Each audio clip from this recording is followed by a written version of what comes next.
Hey YouTube, what's happening guys? There's another night here at the shop working on the old K5 Blazer, and I went ahead and painted up to the windshield on my cowl just to get it ready. You know, I'm gonna go ahead and tape line it here down when I bed line it. I ordered all the stuff to do my orange bed lining. I'm gonna bed line it from like here down, and then this will be all finished when I pull the windshield to bed line the whole frame around here and when I do the jams. I went ahead last night, the other day. I don't know if I shot this. No, I didn't. But I fixed this here with a body hammer. Just kind of, it was all bent down and messed up. I cleaned it up. It ain't perfect, but it's better than it was, and it'll be good for another, after a little bit of body work. But I did get some stuff accomplished. I found out the best window regulator for this is a 18 volt Milwaukee's drill. You just put that on there and spin that. That'll open and close the windows. I went ahead, I was missing a bolt on this side on the piece that holds the window down. Used one of the bolts for the window regulator, or for the window motor, because it's the same size, just a little longer. I put it on the outside so it wouldn't affect nothing. I'm gonna go ahead and get a bolt to replace it, but I just used that because it was somewhere I could see and it was easy. Went ahead and greased up all the track and everything, and it seems to work a lot easier. I went ahead and got a bucket of crap, pulled the inner panels. They're going out to the garbage along with the headliner and everything. The interior is pretty much gutted now. I got the brake pedal assembly down. It's pretty much all gutted to this point now. I went ahead and PR-15'd my rust there. It's a little dusty, but this is dry. This will be ready for, I'll blow it off and that'll be ready to be seam sealed tomorrow. I'm gonna seam seal over that rust there. Yeah, a lot of people are gonna give me shit, but hey, it's gonna work. And it did happen to come out the other side, so it's got good PR-15 penetration. And it rusted from the inside out, which is a big habit on this truck. I also went ahead and cleaned out this jam here. Got that small hole there, which is a big hole for most people. But I got it started. I'm using the metal prep stuff here. I'm using the metal prep. And then I'm putting the PR-15 on top of it. The toolbox is a disaster. But yeah, I went ahead and priced all the patch panels I'm gonna need. I'm gonna buy a rear patch panel, a front panel, 2 rockers, full extended inner rockers, both sides. I think I can get away with not having to get a kick panel for that side, but I am gonna probably have to get a kick panel for this side. And I'm this far, I'm half tempted to go find another cheap square body with a good dash. I need to find one that, I think I found one. It's like 400 bucks. It's got a cruise control steering column. It has my floor shifter, 4-wheel drive I need, and if it's got an uncut dash, I'm not up against pulling the windshield out of this and removing the spot welds. And then all you gotta do is remove this bolt and this bolt, these 2 bolts, and then there's 2 bolts in here. Actually, yeah, there's 2 bolts on each side. There's one down here, one right there. You remove the spot welds along the windshield, and this whole dash will come out. You can bolt the new dash in, weld it all in with rosette welds, put your windshield back in on top of it, which in this case I need to clean up the window frame, and then I bed line it, which if I did that I'd end up having to pull the doors off, and that'd be the last thing. I'd just probably put a tarp over it for right now and just let it wait, because I'd go ahead and probably pull the doors and do the door jams, because I'd end up welding all the rocker panels in and all the floor pieces. I got to clean up back there. I think the extended 4 panels actually go back that far, so hopefully, but I'll have enough leftover steel, because I'm not going to need the full sheets of floor pan. So I'm just going to be able to go through, cut pieces out, and just patch in here and there. I got a couple spots that I need to patch in. I need to make a patch for this, because there's not really any piece you can buy. If I could get another K5 Blazer, or find one, this was good, I'd cut it out and weld it in, but yeah. But anyways, I've been pretty much kicking some butt today. I've also soaked the other head. Yeah. It's gonna be cleaned. It's soaking right now, I should say, but I'm gonna take the seats aren't gonna go back in it. The rear seat is disgusting. It's going outside, so are those buckets. Headliner's going in the trash. The side panels are going in the trash. Them are the old door seals. I'm not even gonna bother putting them back on for right now, because these don't leak that bad unless you get like raining sideways. They don't leak that bad, but the whole fire wall is completely open right now, so you know. But yeah, I need to continue scraping off the sound dampener off the wheel wells. I got some rust over here I gotta fix. I'm either gonna fix that or seam seal over top of it. You know, seam sealer is a great alternative to rust repair. Just kidding, guys. Cutting it out and patching it would be the right way to go. It would be also there, but that is a very odd spot, as well as that right there. I'm just gonna, there's seam sealer there. I'm just gonna go back over with seam sealer after the PR15 dries. I mean, that's just kind of what I'm gonna do. Is that the right way to fix it? No, not really. Is it gonna be efficient repair for a few years? Probably. I'd like this to look good for at least 5 to 10 years, somewhere in that range. But I don't know. I'm gonna end up with because there's a lot of surface rust starting up underneath the buckets and the tubs and stuff. So one day when I'm bored, I'll end up crawling underneath it, sanding everything down, washing everything out really good, and just attacking all the panels with undercoating. But yeah. Here in a little bit, I'm going to be doing the second coat. I only do about 2 coats of PR15. It'll do it. It actually shrinks. That's where you can see the lines and stuff in it. That's the seam sealer coming back because it's shrinking. Which, if you really look at it, I put my brushes in a bag. As you guys can see, it shrinks in there too. But that's on plastic. You got to think, which that's on some kind of rubber compound. But yeah, that metal prep stuff seems to work pretty good. It's acid, and it says not to get on your hands. I've got it on my hands and been working on it. And my hands are really beat up anyway. So, I mean, I got a high resistance for heat and different stuff with my hands just because they're like an old leathery belt. But yeah, I wouldn't recommend using it without gloves. But do as I say, not as I do, I guess. But I haven't had a problem with it, but I've also not got it on my hands very much. I did get a little on my toolbox lid, and I got it cleaned off there quickly just so it would not ruin my bed liner finish. I didn't want to ruin that, but yeah. I think both my doors are savable. There's a little rust on the bottom. I'll sand them down, of course, and do different stuff. Obviously gonna re-seam seal them too. Also put new window regulators in them, put new window tracks and stuff, and I'll probably end up rebuilding my Gullwing windows, or buying new ones. But yeah, this is also cracked right there, and I never noticed that. I'm gonna have to actually probably grab onto that and bend that back with a pipe.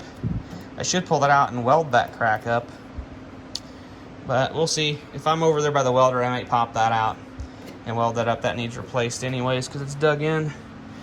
That probably means, oh, that looks all right. This is what's digging into it. These door hinges are going to get replaced. I've already, on this side, drilled out the two rivets. I'm going to go ahead and pull the harness out, possibly. I went ahead and pulled the harness out of the truck that was under the dash too. Got that out. Got the defrost vents out too. The only thing I got left, pulled the brake pedal assembly out. The only thing I got left is the antenna and the wiring harnesses that go out to the doors. So that's not much left. I am keeping electric doors. You know me, normally I'd go to manuals just because they're easier to work on, and they work when the battery's dead. That's my favorite thing about them, but I don't know 100%. I know 100% that after having my 83 and having to lean over to open the passenger side window, I do like my electric windows. I mean, I don't have a problem with leaning over. If I get air conditioning in the 83 like I plan to, I won't hardly ever probably open the passenger window anyways. But with the K5, I just kind of like to be able to have automatic locks, because I want to put a remote start in this truck, and having automatic windows, just kind of electric windows, would be kind of nice. So that's my plan. I'll probably possibly go with the Silverado package interior. I'll probably try to get these in black. That's going to be oriented black interior and a black top. So that's the plan. But yeah, so I'm just basically sitting here watching paint dry. I'm gonna go ahead and clean some of the stuff up. I got all this crap. I got a pile of stuff that's going away. I had extra HVAC ducts and stuff for some reason. I'm not real sure why. Had trouble lights in there too. I mean, this thing was being used as a storage unit for a long while, so I can understand. I got the center console. It's broke. It's not going back in there either. It's gonna store all my seat belts and whatnot. There, of course, there's the underhood HVAC system that needs completely tore apart, cleaned, and then put back together. There's a lot of the interior trim. A lot of that's gonna have to be replaced because it's either broken or just broken. Most of it's just broken, I guess. Yeah. Transmission cross member for the 700 R4 out of that 91 Suburban that I got the transfer case from. So that'll be ready for the 4L80 and MP241. Just a front drive shaft for, I don't think that's the right, I think it's too long for my 241. Actually, I know it's not the right connection because that's got the square bolt in. Yeah, I have to steal the front drive shaft off my 85 stub frame I have. More AC stuff, the inner pieces, the lower vents, all that stuff's gonna be cleaned up and it'll be put back up under the dash. I'm gonna go ahead and get the closed cell foam for dash insulation pad instead of buying the really expensive pad that I put in the factory style pad. I'm gonna go ahead and make my own pad and then sound deaden up under the dash and everything. I'll end up sound deadening the sides, the doors, the floors, the roof. I'm gonna get the headliner roof with the speakers in it, and possibly if I do get a different dash that's not having the cuts and stuff, I'm definitely doing a full odometer gauge package with this. It's gonna have oil temperature, water temperature, or not oil temperature, oil temperature, transmission temperature, and possibly either a scan gauge or some kind of backup camera on a Peller pod. I'll get a Peller pod for it, and then I'm gonna be up on the Peller, and then I'll have my normal fuel, volts, oil, water, speedometer and tach set up.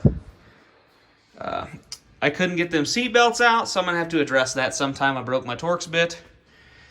I didn't try that one. This one wouldn't budge. I need to crawl underneath and squirt them with some penetrating oil and hopefully get that out of there. But yeah, I'll end up sound deadening up the sides there, sound deadening the ceiling, sound deadening the sides, sound deadening the fender wells, sound deadening the floors, probably putting some foam on the floors. Like I said, I am going to get my seats out of my truck sometime so I can get the holes mounted, get the spots drilled that I wanted, or where I want to mount them, get them all drilled. And obviously I'm going to fix the floor first. I'm going to get my patch panels welded in before I do it. But yeah, I don't really need this light on anymore. Them are all the interior panel screws. But yeah, pretty much the screws are all mismatched anyway, so I'm gonna go ahead and get new screws and everything for it. But yeah, I gotta patch that hole there. This side kick panel looks good. I mean, there's a little rust here, but I think I can sand that out and make it work. But yeah, I do need to get some patch panels. I need to get a bunch of gaskets for the engine. So yeah, I got money coming. It's just not here yet. I sold some stuff. I just need to get paid, and that'll help get this project going a little bit better. But yeah, I also got to do some stuff too. And I'll get some little more money. I got rid of the Mustang too, so that's a lot more money a month to go to projects like this. So that's kind of nice to have. I chassis saved this side when I first got it and pulled the carpet out of it. And I didn't chassis save up in here, and this has got worse. Like a lot of this I didn't even know was here until I started beating it with a hammer. But yeah, this has been chassis saved, so it's probably, this is set 5 years of chassis saver on it. Completely open to the elements. That's got a little worse, but not horrible. I think it definitely did help. So yeah, when I do this, I'm gonna try to come in here and stitch up in here. I'm gonna try to cut that straight off. I'll probably grind down in there, and I might drill out the spot welds because I might be able to cut across. So I'm gonna come over to, probably come up here, come across, possibly come up here, because I think this is, yeah, this is right where we'll draw out the spot welds. I'll grind this all down, find out where the spot welds are, cut the spot welds out, come over to probably about here. Actually, with this, I could come all the way over to the center almost with this back piece. It's that kind of, I might come over to I'll probably come over to about here and come across here, come down here, and then probably come back here, come across, come over to about here, come across, which there'll be a split in the middle because them panels do split, so there'll be a split right here. Obviously the inner rockers will be replaced, the outer rockers will be replaced. They're pretty much rotten, so got a couple of spots back at the fender wells that'll need to have some attention. I've also got some holes to fill. I'm not real sure about the Silverado logo, if I'm gonna put the Silverado logo back on it or not. I may fill these holes. I gotta fill these holes that hold the trim because I'm not gonna run trim down the side of this truck because I don't think I get it stick very well with the bed liner. Who knows, it might stick pretty well, but yeah. I still gotta pull this piece of trim off. But yeah, this has got a dent here, and it's got a spot that's gonna start to rust through. Of course, it's gonna have fender flares on it. That's not really a big issue, but I do wanna get this dent kind of semi-popped out and cleaned up. I do wanna buy a dent puller stud welder. I think that'd be kind of nice. I work on enough older stuff that I could get away with using it, especially up in here. I want to be able to pull like this dent out, and there's a couple dents up in here that I want to pull out and the windshield's out, just to make it look a little better. I mean, I wouldn't have to. The bed liner will cover some of it up, but I want it to look pretty respectable. So, but yeah, this video has gone on long enough. I hope you guys are having a good week, and we'll catch you guys in the next one. It looks very bare in there right now, but yeah. That'll all change in the months to come, so hope you guys enjoy and hope you subscribe and follow this build.